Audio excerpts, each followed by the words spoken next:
Доброго времени суток, мои дорогие подписчики и гости моего канала. С вами канал Энергия Таро. А это значит, что сегодня нас с вами ждет очередной расклад. Перед тем, как мы начнем, я прошу поддержать это видео лайком. Это очень помогает мне в развитии канала. Также, если вы еще не подписались, то предлагаю это сделать прямо сейчас. Нажмите на колокольчик, чтобы не пропускать новые видео. Ссылки на все мои социальные сети есть в описании под любым видео на канале. У меня также есть закрытый канал на Бусти. Вот здесь вот слева сейчас появится QR-код, по которому вы можете перейти и смотреть шок-контент, те расклады, которых не будет здесь на YouTube-канале, потому что YouTube их здесь блокирует. Там все о том, кто такой на самом деле Владимир Владимирович Путин. Почему 24 июня ЧВК «Вагнер» и Евгений Пригожин не дошли до Москвы? Существовал ли на самом деле Иисус Христос? И что такое религия и церковь в более глубоком и широком понимании этого слова? Заходите, будет интересно. Также у меня есть телеграм-чат, где мы общаемся с моими подписчиками, и именно вы можете стать тем самым подписчиком, который порекомендует мне, какие видео должны быть у меня на YouTube-канале и на закрытом канале на Бусти. Ну а сегодня с нами карты Девиан Мун, Безумная Луна Патрика Валенса.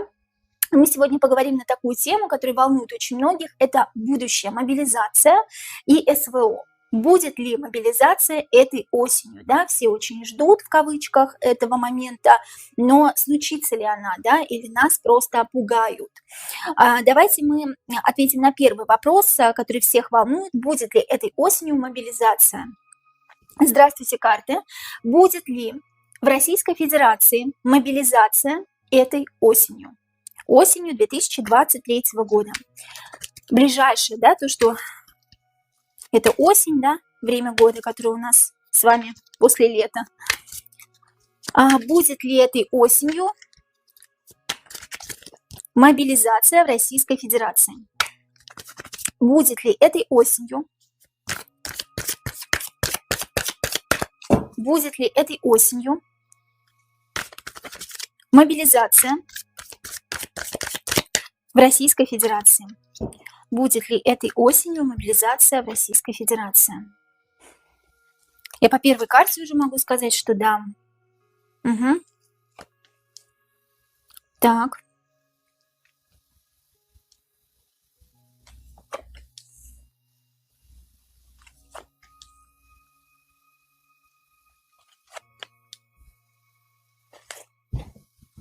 Во-первых, будет. Почему? Потому что первая карта, восьмерка мечей, говорит о том, что человек не чувствует себя в безопасности ни в своем собственном доме, ни на улице. А что это значит? Это значит, на улице будут происходить какие-то действия, и дома тоже будут происходить какие-то действия, да, то есть домой, возможно, будут вхожие люди, которые будут говорить о том, что давай, мол, собирайся на войну, да, по пятерочке кубков это человек, который поучает как-то, да, нравоучения какие-то, или, возможно, даже кричит, орет на человека, к которому он пришел домой, да. А здесь говорится о том, что как-то меняется все, да, меняется система, да, и мы должны подстроиться под систему, которая якобы нас бережет, якобы нас спасает от Украины, да, я так понимаю.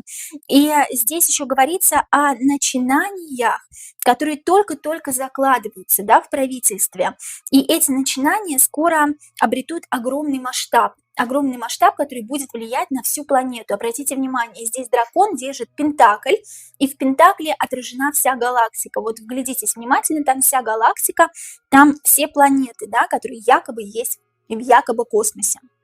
Посмотрите видео про космос, у меня есть на канале, я думаю, будет интересно. Так вот здесь, будет ли сама мобилизация осенью? Да, будет. Почему? Потому что правительство говорит о том, что мы вас бережем, мы вас спасаем, тем самым, что меняем систему, да, которая у нас была раньше, и подстраиваем вас под нас. Вы должны делать так, как мы хотим. Тройка пентаклей, карта подстраивания друг под друга. Через кровь, через боль, через какие-то потери, да, через какие-то шрамы, через какие-то увечья. Правительство нас подстраивает под себя. Я говорю сейчас не правительство, на которое мы смотрим с экранов телевизоров, а мировое правительство, да, естественно. Те, на кого мы смотрим с экранов телевизоров, это всего лишь мелкие сошки в этой большой игре. И да, человек не будет себя чувствовать в безопасности ни дома, ни на улице. На него как-то будут посягать, да, посягать на его жизнь, на его здоровье, на его личные какие-то границы. Он будет от этого отмахиваться, я имею в виду мужчин, да.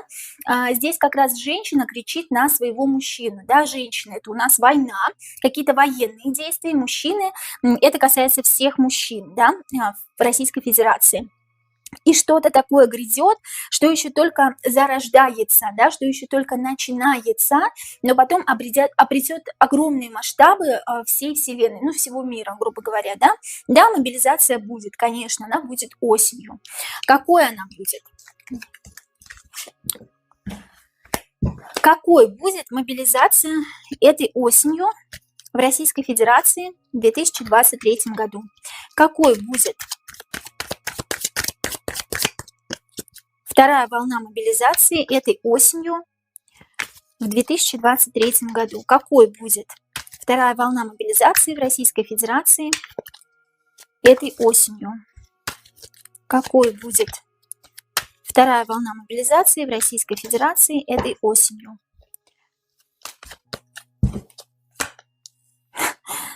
Опять пятерка кубков, да, принуждающий, изменяющий под себя, принуждающий измениться под себя.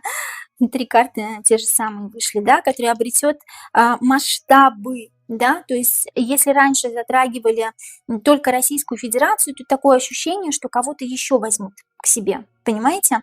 Здесь была только Россия раньше, Российская Федерация в СВО участвовала, но здесь вот я понимаю, к чему этот дракошка, да, который выпал в первом вопросе, который обретет более большие масштабы, это кто-то еще придет в СВО за Россию. Понимаете, что-то изменится в мобилизации. Какой она будет? Она будет достаточно жесткой. Правительство будет диктовать какие-то свои правила, да. Не будешь слушать меня, не будешь слушать правительство, поплатишься какой-то денежкой, да, тут будет какой-то большой штраф. Большой штраф, люди не захотят терять свои деньги. Некоторые люди просто не будут их иметь, не будут иметь тех денег, чтобы заплатить штраф, и, возможно, пойдут, понимаете, на войну. Вот здесь о чем. Тут изменятся правила мобилизации второй волны. И здесь кто-то еще пойдет в СВО за Россию.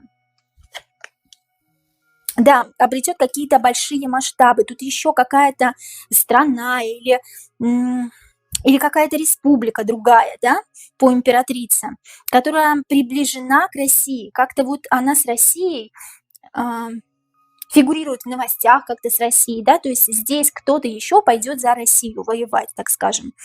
Какой будет мобилизация по пятерке кубков? Она будет жесткой, тут диктатура, нет свободы слова, не хочешь идти воевать, заплатишь рублем, да, заплатишь копеечкой, а люди терять эту копеечку не хотят, но будет какой-то большой штраф введен, да, по четверке пентаклей. Здесь все изменится, изменяем, меняем вас под себя, перестраиваем вас под себя.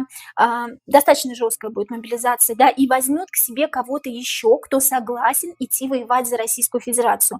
Какая-то еще страна, скажем так, пострадает, да, какие-то молодые люди из еще одной страны, которая приближена к Российской Федерации, пойдут воевать за Россию на территории Украины.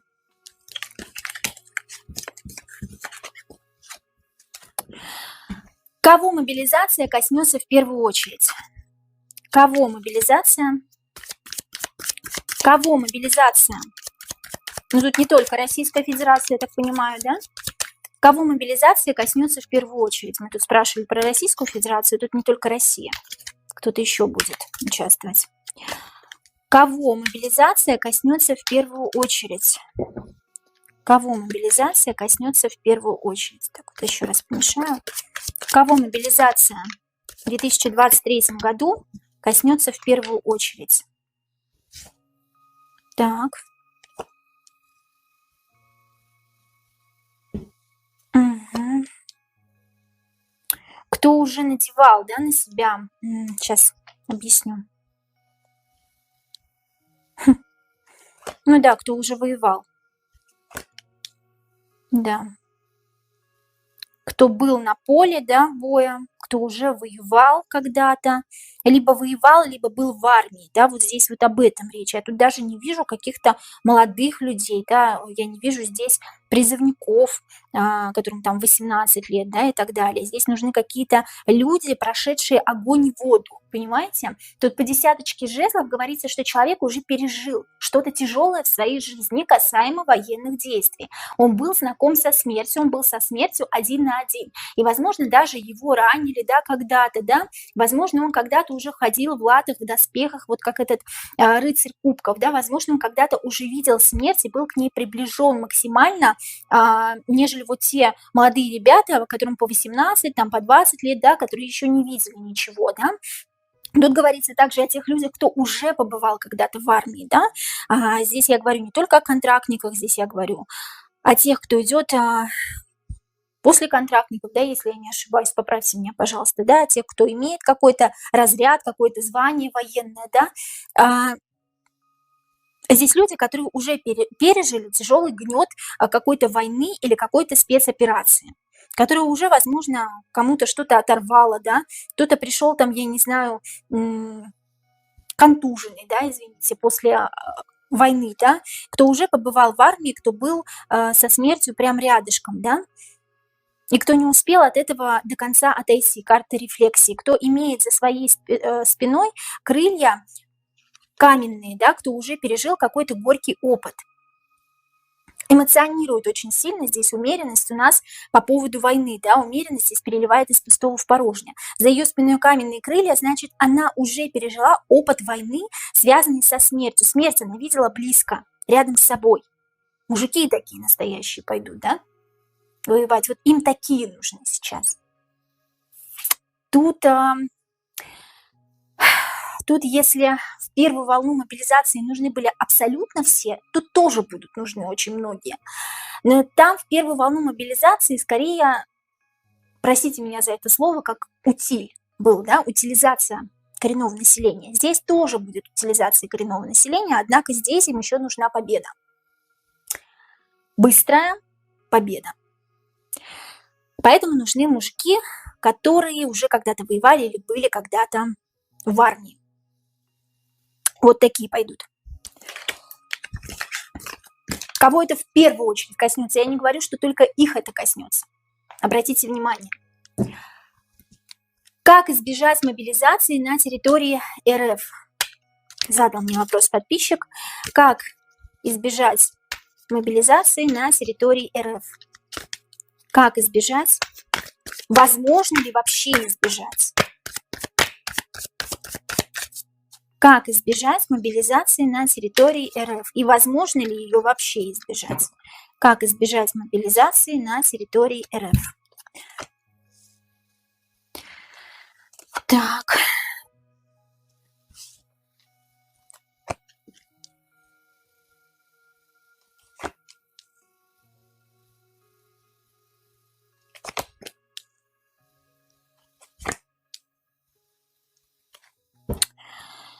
Так, здесь первую карту возьмем, давайте, да, десяточка мечей у нас, да, первая карта нам говорит о здравомыслии. Не загоняйте сами себя в угол системы. Подсознание порой рисует нам такие страшные, жестокие образы, сцены, где мы уже видим, что с нами происходит нечто ужасное. Десятка мечей здесь говорит о том, что человек истязает сам себя, он загнал сам себя в угол, хотя, посмотрите, у него здесь вот такие вот жемчужинки, да, на пальчиках и в пупочке, да. Это говорит о его талантах, о его скрытых талантах, которые он сам о себе даже не знает. Он рациональной стороной к нам повернут, он логически мыслит, да, хотя он логически мыслит, он загоняет сам себя вот в какую-то коробку, да, в какой-то гроб, и воткнул сам себя 10 мечей. Это наше подсознание, понимаете? Бегите от своего подсознания, от страхов. Этот мир построен на страхе. Посмотрите, у меня на закрытом канале 1000 раз буду говорить, простите, про Гавах. Понимаете? Вот эта негативная энергия, подпитка негативной энергии, нашей негативной энергии мировой элиты, которые создали весь этот хаос на Земле. Мы часто думаем о том, что вот с детства какие-то мысли, да, к нам приходят. Мы как-то пытаемся убежать от наших мыслей, да, но не надо убегать от мыслей, не надо просто об этом думать. Здесь самое главное, что карты советуют, это успокоиться, переждать время по повешенному и не лезть на рожон по справедливости. По карте справедливости не лезть на рожон, что это значит не появляться какое-то определенное время на улице, только в ночное время. Вот здесь, да, восьмерка пентаклей. Восьмерка пентаклей еще кое-что другое нам говорит, сейчас объясню, что.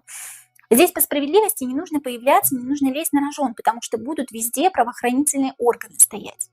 Это будет гораздо жестче, чем в первую волну мобилизации, хочу сказать вам, да, здесь нужно просто переждать время. Время лечит, так скажем, да, по повешенному здесь как раз переждать время. Не думать негативно, это естественно, да, вам каждый психолог об этом скажет. И здесь еще один такой момент, им очень будут нужны, я имею в виду правительству, очень нужны будут какие-то люди. Именно их профессия нужна будет, да, для них. И вот тех людей они оставят здесь, в Российской Федерации, и те люди не пойдут на мобилизацию. Какие-то люди должны будут быть здесь, именно мужчины. Именно мужчины, имеющие определенный талант, выросшие, здесь троечка жезлов, да, выросшие до такой степени, да, созревшие до такой степени, что их талант пригодится здесь, на территории Российской Федерации. Понимаете, они будут работать здесь и никуда не пойдут. Ну а всем остальным, здесь карты желают того, чтобы оставаться в здравом уме, да, мыслить логически, не эмоционировать, не бежать куда-то, да, куда глаза глядят, да, не убегать куда-то из страны и так далее. Да. Если хотите остаться в Российской Федерации, конечно, оставайтесь, это ваша страна, почему вы должны убегать? Просто затаиться на время, переждать, потому что везде будут вот.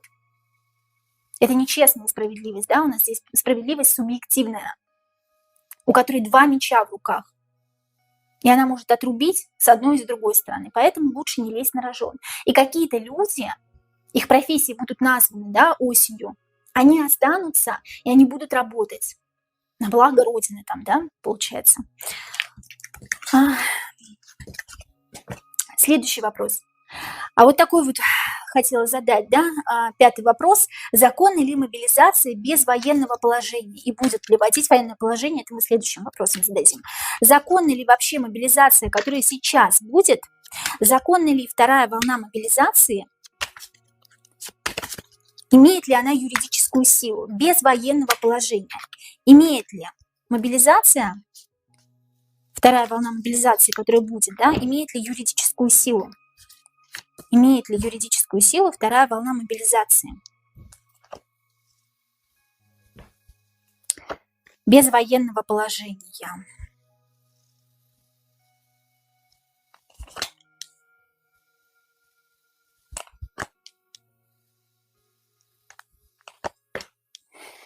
Да нет, конечно, не имеет.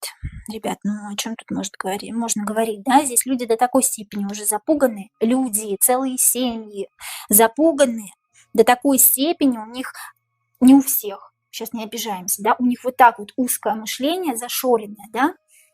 Люди сами с собой-то не могут договориться, о чем может быть, да?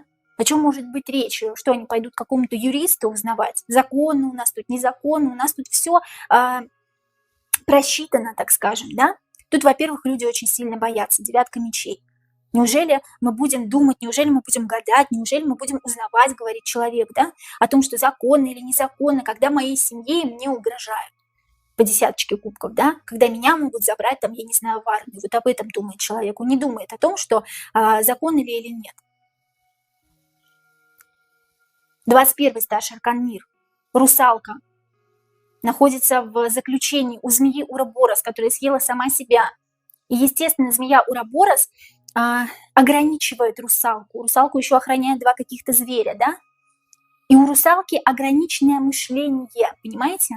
Она не может мыслить логически, она повернута к нам эмоциональной стороной. Она не может понять, что здесь документы не имеют законную силу. Вообще, есть ли эти документы о мобилизации, да? Тут вот об этом как раз-таки речь. Русалка о себе-то не может позаботиться по двойке мечей, понимаете? Она думает, что ей делать сейчас, как ей планировать дальше свою жизнь. Поэтому никто не будет заморачиваться, восьмерка пентаклей, никто не заморочился. Все вот так вот в коконе сидят и думают о том, как бы не пострадал он и его семья. Все боятся, понимаете, здесь? Вот о чем речь. Юридической силы никакой не имеет данный документ о мобилизации. Понимаете? Здесь карта звезда еще говорит о том, что, ну, это все вот как, ну, карта звезда это как мечты, как какие-то фантазии, понимаете? Фантазии сумасшедшего художника. Здесь даже персонаж похож на какого-то сумасшедшего ученого немножко, да? Здесь все фантазии, все вода, лить воду. Что ты мне льешь воду, да? Что ты мне вешаешь лапшу на уши? Здесь вот фантазия, фантастика. И народ не будет трудиться и искать, юридическую силу имеет этот документ или нет. Люди все вот так вот в коконе. Люди боятся за себя. И им некогда думать об этом. А вот по поводу военного положения. Будут ли вводить военное положение? Будут ли вводить военное положение в Российской Федерации в этом году? Будут ли вводить военное положение? Потому что военное положение – это как раз призвать всех, да? Как вот Великую Отечественную войну. Будут ли вводить военное положение в 2023 году на территории Российской Федерации? Я думаю, что Российская Федерация все-таки многих интересует. Будут ли вводить военное положение в 2023 году на территории Российской Федерации? Будут ли вводить военное положение в 2023 году на территории Российской Федерации? Нет, не будут. 3 карты возьмем, не будут. Стремится правительство к тому, чтобы как-то... Давайте все-таки 6 карт я вытяну, потому что мне так проще с картами разговаривать.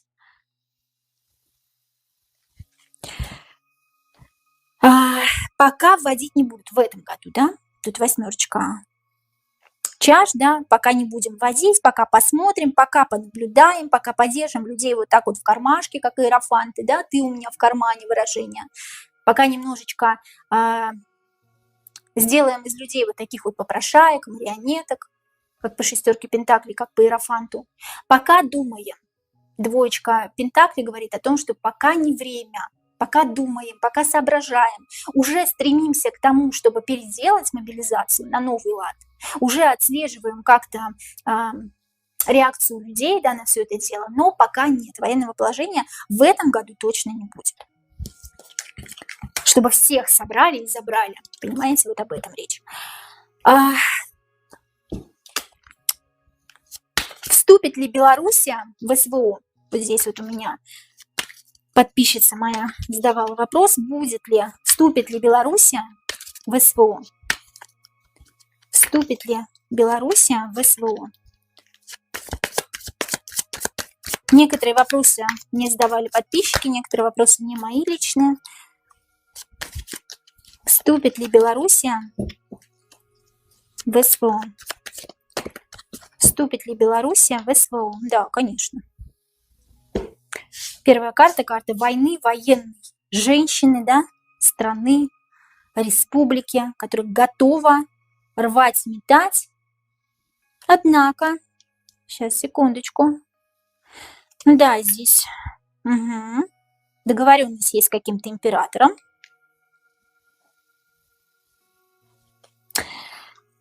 Тут знаете как? Тут знаете, о чем речь? Тут есть договоренность с императором, там с императором кто-то договорился о том, чтобы Белоруссия вступила в СВО. Но здесь со стороны Белоруссии будет как-то вот так вот вяло, шатко-валко, понимаете? Тут больше будут прятаться люди, да?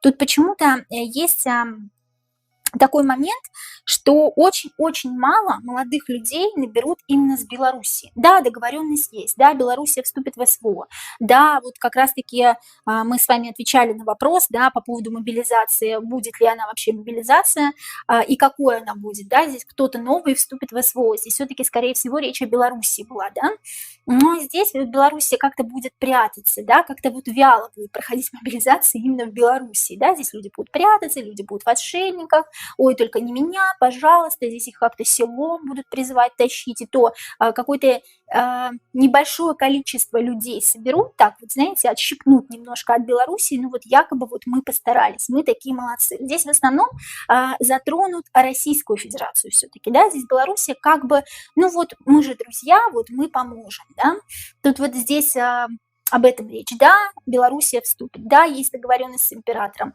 но будут как-то прятаться, как-то шатко-валко, как-то это будет мобилизация у них проходить, да, люди, ой, не трогайте меня, пожалуйста, я тут в отшельнике посижу, не хочу быть инвалидом, да, не хочу быть отбросом общества. Здесь 4 пальца у человека, человек считает себя инвалидом, да, здесь люди будут придумывать какие-то болезни, какими-то бумажками откупаться, у меня эта группа инвалидности, у меня та группа инвалидности и так далее. И здесь их как-то силом будут забирать. Но какое-то небольшое количество людей соберут и скажут, ну вот, мы же собрали, все нормально.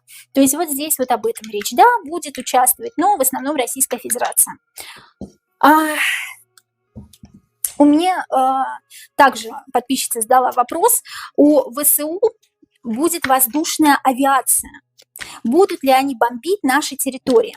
Будут ли они бомбить территории Российской Федерации? Карта упала, нет. У ВСУ будет воздушная авиация. Но сейчас мы до конца досмотрим.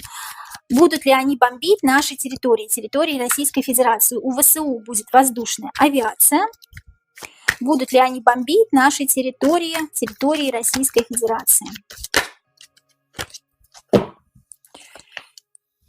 Так. Тут интересная такая история, хочу я вам сказать, да, о том, что ВСУ, конкретно ВСУ, бомбить наши территории не будет. Двоечка, второй старший аркан, Верховная Жрица. Тут говорится о том, что да, они хотят, понимаете? Верховная Жрица говорит, нет, бомбить они наши территории не будут, но да, они хотят. Тут обиженная королева мечей. Меня обидели, я тоже хочу обидеть. Да, на их руках, на руках ВСУ тоже есть кровь за СВО, понимаете? Да, они хотят обидеть, но они не могут. Почему? Потому что девятка пентаклей. А девятка пентаклей – это у них есть вроде какие-то возможности, витающие в воздухе для того, чтобы бомбить наши территории. Однако у них нет рук. То ли не хватает рук, то ли здесь говорится о том, что недостаточно оружия, то ли никак не могут подобраться к такой сильной стране, понимаете? Вот к нам они не могут подобраться. К России они не могут подобраться. Здесь Россия настоящий король мечей. Но кто сравнится с королем мечей? Королева мечей или король мечей сильнее? Конечно же, будет сильнее король мечей. У него еще куча приспешников, которые владеют большой информацией, куча шестерок.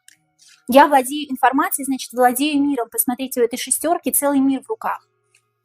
И, конечно же, скорее атакуем мы, нежели нас атакуют, да? Здесь, к сожалению или к счастью, не могу сказать, да? Но здесь говорится еще об одной очень интересной, важной информации, о том, что будут слухи, и даже не слухи, а будут такие вещи происходить на территории Российской Федерации, что якобы опять нас бомбят, да, что якобы нас бомбят, что нас бомбят по каким-то, я не знаю, крупным территориям, да, то есть это могут быть вышки, башни. Королева Пентаклей – это крупная женщина. Тут говорится о том, что своя жизнь своих бомбит. Понимаете, о чем речь? То есть ВСУ бомбить нас не будут, но очень хотят, но не имеют на это ресурсов каких-то или не имеют рук, потому что Россия более жесткая в этом плане, да, даже несмотря на то, что там говорят о том, что мы там проигрываем или еще что-то, да, нет. Не верьте всему тому, что говорят в зомбоящиках. Тут говорится о том, что будет нападение, но не со стороны, будут бомбежки, но не со стороны ВСУ, а со стороны нас же, понимаете? Для того, чтобы пустить слухи, понимаете? И будут по каким-то крупным объектам бомбить. Крупные объекты – это башни, это высотки, да? За спиной высотки. Посмотрите, да, внимательно. Левой стороной повернуто к нам. Королева Пентаклей любит материалку. У нее отсутствует напрочь все духовное, и королева Пентаклей здесь наступила на своего собственного ребенка. Наступить на свой собственный народ. Понимаете здесь, о чем речь? Здесь дети, тот же самый народ. Наступая на свой собственный народ, агрессируя, наступая на свой собственный народ. Понимаете, чтобы взбудоражить его. Здесь вот об этом говорится. Здесь еще говорится о макиавеллизме. Макиавеллизм – это жесткая политика. Политика диктатора. Понимаете, который не терпит слова «нет» в свою сторону.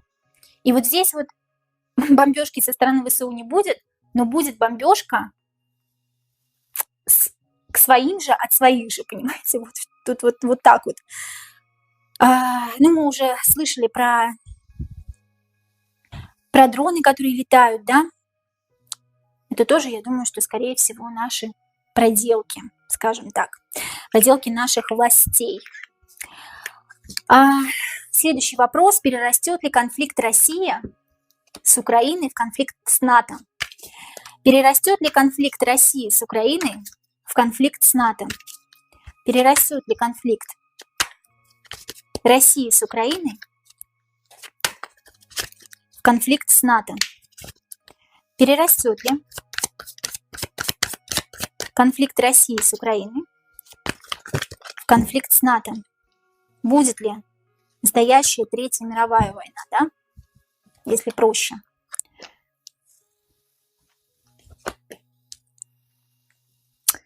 Нет. Все мирно, полюбовно, все за деньги, все решится, да? Да, мирно, полюбовно, кто-то с кем-то решит, с каким-то императором, да? Потому как... Нет, не будет. Все решится полюбовно, по королю кубков, с каким-то императором. То есть, скорее всего, император это тот же самый президент, да? Второй старший аркан Верховной Жрицы говорит нет, потому что НАТО мы еще нужны, и нужны очень, потому что НАТО в нас видит какой-то огромный потенциал. Именно в нас видит, именно в Российской Федерации видит какой-то огромный потенциал, какие-то ресурсы, и поэтому не будет башни. Понимаете, о чем тут речь? Перерастет ли конфликт России с Украиной в конфликт НАТО, в большой конфликт, да? Именно во всемирный конфликт, что этот пойдет против этого, другой пойдет против того и так далее. Нет. Туда будут какие-то войны, но мы уже не будем в этом никак замешаны после конфликта с Украиной. И конечный итог войны с Украиной, когда она завершится. Конечный итог войны с Украиной. Сначала, да, вопрос. Это я сама уронила, друзья мои. Конечный итог России с Украиной. Конечный итог России с Украиной.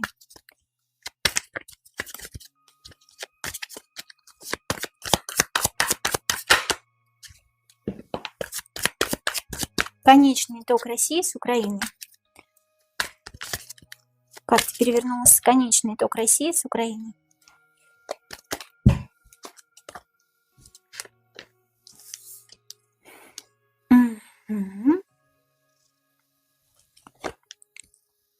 То, чего все так боялись, да? Что-то как отрежут. Отрежут, после чего наступит апатия, грусть, депрессия. По страшному суду. Так было задумано еще... Так было задумано очень давно мировой элитой, да? Еще до того, как мы узнали с вами про то, что будет война, о том, что началась война с Украиной. Так было задумано еще очень давно, что что-то вот как-то разделят.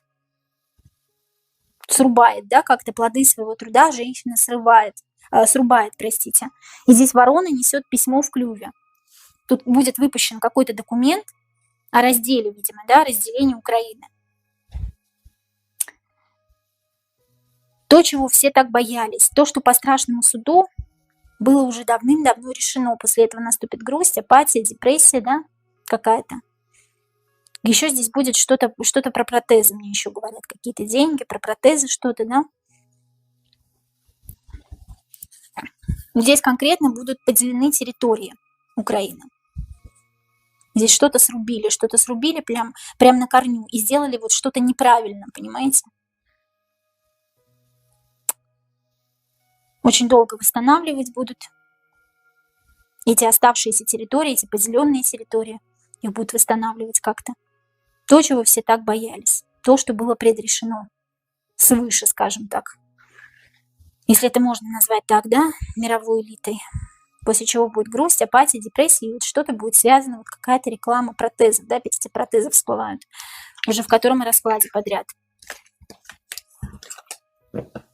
И когда завершится война России с Украиной? Когда завершится война России с Украиной? Буквально 3 карты вытянем. Когда завершится война России с Украиной? Когда завершится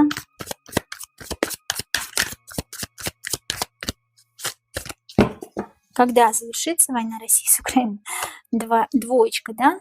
Изначально 2 года, да, было. Пентакли. Пентакли карта долгая, двоечка, ну, жезлы карта быстрая, пентакли карта долгая, поэтому вытягиваю 2 карты. Изначально было на 2 года решено, да, на 2 года, а сейчас, получается, когда она завершится?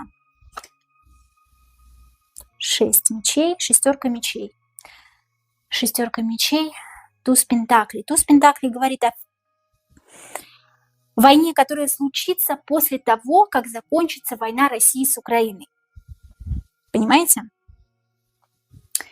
Война России с Украиной закончится, ну, еще около года, да, мы будем ждать с вами. Еще около года, может быть, чуть больше, может быть, 1,5 года даже. Изначально планировалось 2 года. Еще год или 1,5. Пентакли вместе с мечами, шестерка мечей, год плюс 6, 1,5. Но потом начнется еще что-то. Кто-то в мире будет воевать. Опять. Дракон – это алчный зверь, который охраняет свою добычу. То есть изначально было 2 года пентакли плюс жезлы, быстрая карта плюс медленная карта. 2 года. Потом немножечко поменялось, да, сейчас осталось 1,5 года где-то. По мечам полгода, мечи быстрая карта, плюс пентакли вышла, медленная карта, туз. Туз. Год, 1,5.